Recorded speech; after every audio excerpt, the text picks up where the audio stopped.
बहुत बड़ खुशीर खबर पिला माने बहुत बड़ खुशीर खबर 10th क्लास पास होइकी जो माने 10म क्लास पास करिछ से माने चाकरी करि परिबो। मु मिछ कथा कहू नाही सत कथा कहूची जो पिला माने 10th पास करिछ आउ से माने चाकरी करि परिबो। एई जगह तो माने देखि पारुथिबो एई जगह तो माने देखो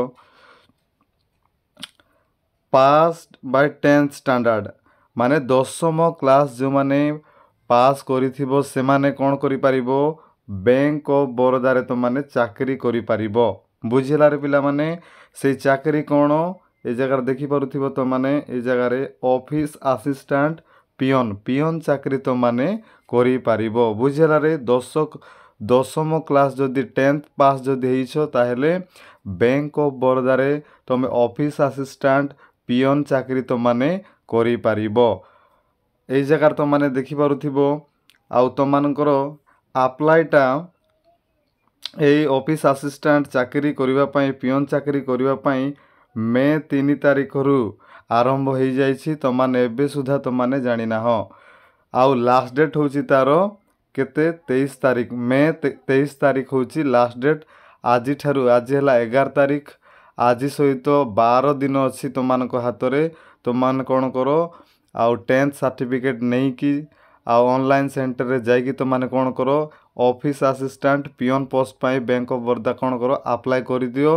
आउ एग्जाम हेबो अप्लाई करला परे कोन हेबो तो मानकर गोटे एग्जाम हेबो एग्जाम रे क्वालिफाई करला पर तो मानको कोन हेबो डायरेक्ट चाकरी तो मानकू मिली जिवो। एटा होची रेगुलर पोस्ट ए जगह तो माने देखुथिबो एटा होची गवर्नमेंट रेगुलर जॉब। तो समस्ते कोन करिवो अप्लाई करि दियो आउ एग्जाम पाई पढ़ा पढ़ी करो आउ सैलरी मध्य भल रहिबो 25,000 रु अधिक रहिबो मासकू 25-30 एमिति रहउची।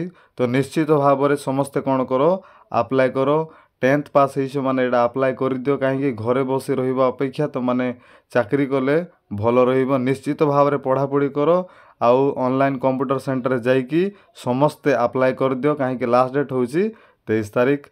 एमिति नुआ नुआ जॉब अपडेट पाइबा पई ए चैनल को निश्चित भाव रे पिला माने तो माने कोन करो सब्सक्राइब करो। आगामी दिन रे आउ कोन नुआ जॉब बाहरिबो तो माने को मु अपडेट देबी। धन्यवाद रहिली।